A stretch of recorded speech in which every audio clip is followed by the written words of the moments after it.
Ya era día.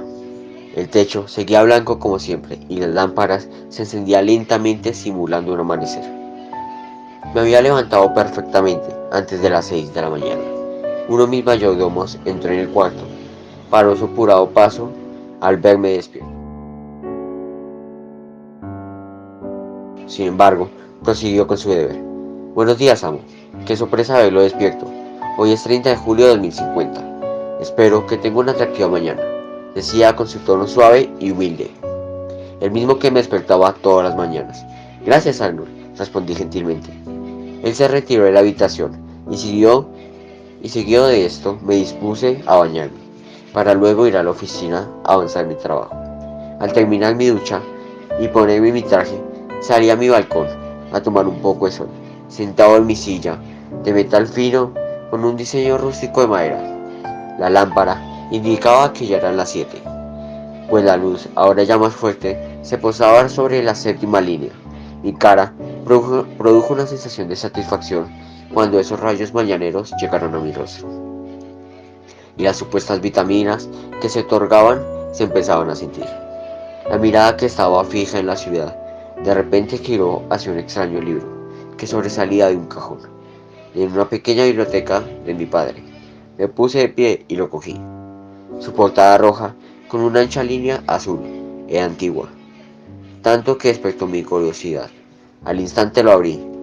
Sus primeras hojas estaban en blanco. Después de pasar varias, hallé algunos escritos, con una letra cursiva bien definida, elegante y bonita. Efectivamente, era la de mi padre. Entra entonces el mayordomo, para avisarme que ya era tarde. Ya son las 7:20, amo. Debería apurarse. Está bien, Ángel. A la vuelta golpea la puerta. Lo haré, señor. Mientras terminaba la frase, tomé apuradamente mi vaso de leche con dulce de sabor a cereal. Metí el libro en la maleta y salí del lugar mientras me apretaba un poco la corbata. Bajé al ascensor y ya en el primer piso saludé al celador, que estaba aplastado muy a gusto en su silla. Se estiró un poco el brazo para presionar el botón que abría la cristalina puerta, que decía en toda la mitad con letras grises y grandes: Los Pinos. Esta se abrió cuidadosamente y salí a la calle para seguir con mi rutina. Durante el trayecto, el panorama era cotidiano, las calles agrietadas y descompuestas, pues el personal de mantenimiento del gobierno nunca se pasó ni a mirar. A lo lejos, dos niños se insultaban fuertemente, como si fueran adultos. Sin embargo, uno saca un arma y la acciona al cielo, y el otro lo golpea en la cara dejándolo en el suelo. Y los ojos del cielo siguen mirando, inmóviles. Tiendas cerradas y vandalizadas, porque los propietarios ya no quieren abrir, pues los productos importados ahora llegan muy caros, y las fábricas ya no quieren producir. A lo lejos queda un anciano tumbado en la acera, borracho y sin casi signos vitales, imagen viva de una inconsciente moral viciosa de la juventud por estos días, pues una cuadra después estaban los malandros repartiéndose las ropas y el dinero del viejo, como cuando los soldados se repartieron las vestimentas de Jesús mientras éste seguía colgado en la cruz, o como Judas cuando lo vendió por unas monedas de plata. Estas generaciones venden la experiencia al vacío, respaldando sus acciones con la estúpida excusa de la libre expresión. Pero aún así, los ojos del cielo seguían sin hacer nada, solo estaban ahí, puestos en un poste alto, con sus círculos rojos y su cuerpo blanco, moviéndose para todos lados, sin dar un aviso sobre problemas o injusticias. Simplemente están ahí. Ni siquiera se mostrean cuando varias personas mueren en el intento de colarse en el Transmilenio, pues el pasaje está muy caro y los empleados de este mes están muy escasos. Probablemente el otro mes hayan un poco más. Sin embargo, las situaciones de la gente son drásticas, que hasta dan su vida para movilizarse de un lugar a otro, para buscar trabajo, para ir a uno, para visitar a alguien, para colaborar, para cobrar la poca caución, para ir a un hospital o tan solo para ir a verse con el parche de amigos. Tanta gente muriendo día a día. Las noticias reportando cada uno de los incidentes como si fuera un canal de chismes, pero no dan datos relevantes, ni siquiera los precios de las necesidades básicas, como el dólar, ni tampoco dan informe del supuesto metro, que quedó como un elefante blanco en las calles de la ciudad, que poco a poco sus piezas se van cayendo en terrenos donde en 2020 eran casas o edificios. Por todo o casi todo lo guarda el gobierno y nos distrae con nuevas y horribles canciones de reggaetón para que dejemos de pensar en política y nos centremos en moda y popularidad. Al llegar a mi lugar de trabajo, después de aguantar apretones en el servicio público, entro a mi fría oficina. En la ventana se apreciaba mejor el pavimento y las lámparas daban ya las 9 de la mañana. Mis secretarias llegaron con información sobre más amenazas en mi contra.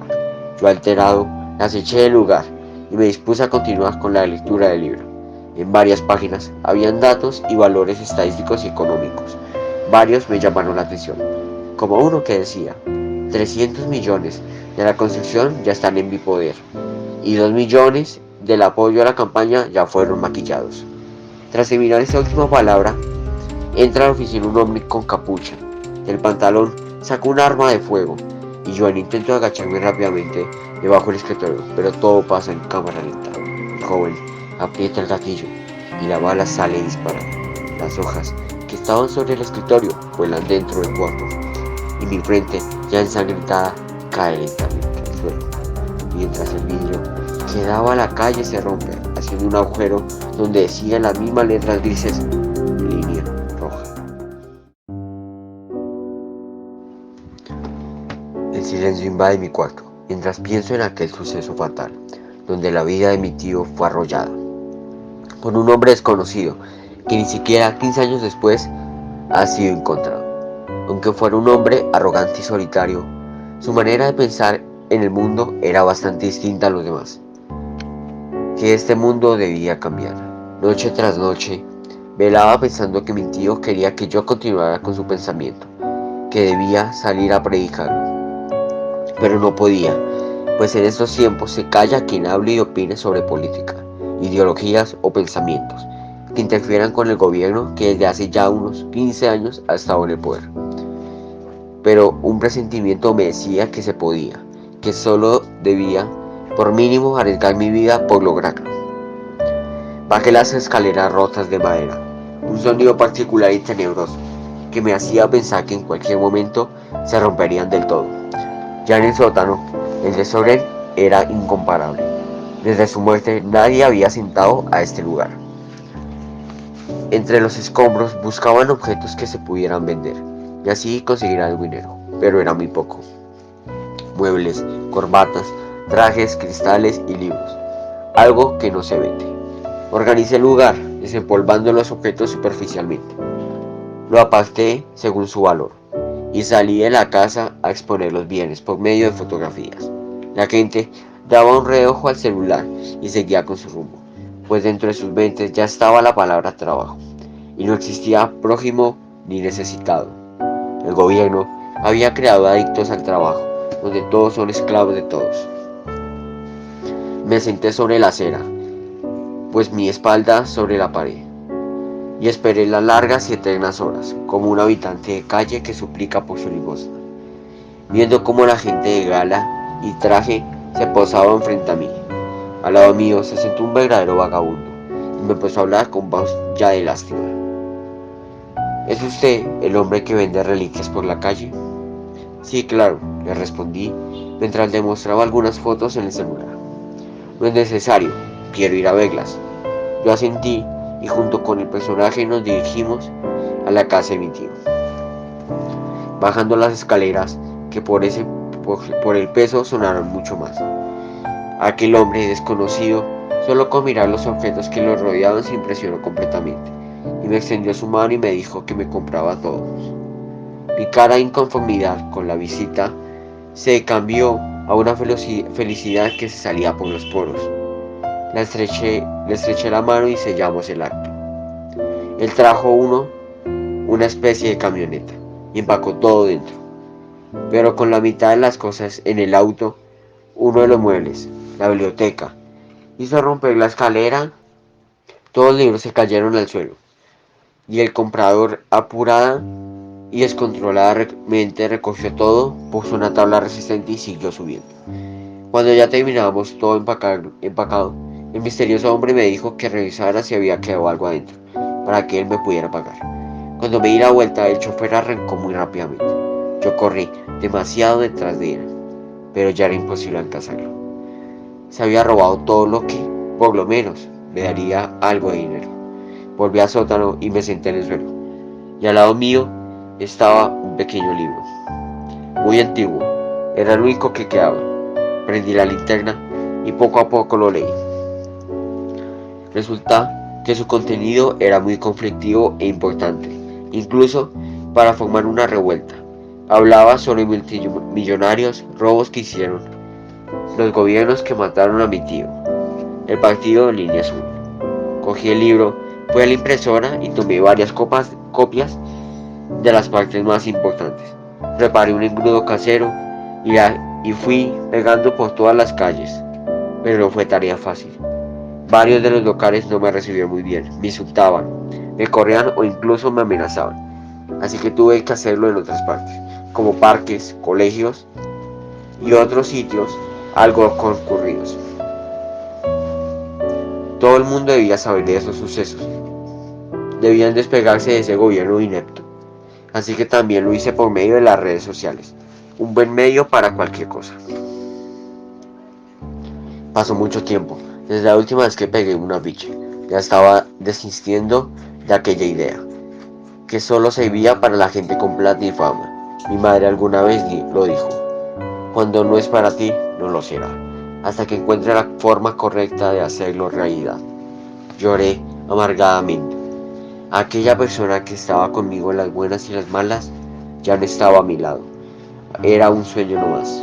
Un sueño que, aunque con la idea del actual desapego, no me hará borrar. Pues la razón no es seguir sin importar a quien te lleves por delante, sino recordar a quienes te llevaron hasta donde estás. Ese recuerdo intacto de mi madre me llevó a levantarme de la cama, a coger los afiches y volver con mi única herencia. Los daba en las manos, los seguía pegando en las postas, encima de las caras de esos malnacidos políticos del partido de Línea Azul. Pero, oh sorpresa, una de esas caras era la de mi tío. Su propaganda seguía puesta, la quité, recorté su cara y fotocopié, y le añadí algunos detalles que decían: en honor a un hombre valiente, responsable y que amaba a su pueblo. Marcha hoy a las 15 horas de la casa de César. Cambie los antiguos por estos. Y los seguí pegando por todos lados. Volví a casa a las 13 horas y esperé sentado en las escaleras del edificio hasta que a las 15 horas en punto nadie llegó. Así que desistí, fui hacia mi casa, me senté en el sofá y prendí las noticias. Pasé canal por canal, nada interesante, hasta que uno informaba sobre una marcha inmensa, aquí, desde el edificio Los Pinos, informando una gigantesca marcha, apoyando al ex candidato asesinado de hace 15 años, César. Me paré de un brinco, no lo podía creer. Toda esa gente apoyaba los ideales de mi tío, nunca lo olvido, simplemente se habían escondido por miedo. Llegué al lugar de los hechos, me paré sobre una silla y agradecí a toda esa gente que estaba allí. Ellos me reconocieron y gritaban alegremente. Les expuse por qué los invité. Les indiqué que debíamos hacer la marcha en las rejas de la Plaza de Bolívar, ahora llamada Plaza Azul, y con lágrimas en mis ojos gritaba justicia. Al llegar a las rejas, que impedían el paso de mucha gente, se amontonó y golpeó fuertemente, las tumbaron. Pero al instante llegaron los policías y empezaron a disparar a todo mundo. No había defensa, estábamos solos. Ahora, rodeados de una gran masacre, me interpuse, me paré delante de un policía y le exigí que dejara de disparar. Solo queríamos pasar y protestar por las injusticias que durante estos 15 años han estado ocurriendo. Detrás mío la gente seguía luchando. Sobre mis pies cayeron dos con varias heridas de bala. Miré fijamente al policía y le di un golpe fuertísimo. Corrí hacia adelante, hacia la casa del presidencial. Y antes que la bala me atravesara, grité al presidente: aquí quedará plasmada, sobre tu suelo, la bandera por lo que tantos años has creado en el pueblo. Y caí. Mi sangre se esparció por mi alrededor, mientras las pocas personas que quedaban morían lentamente.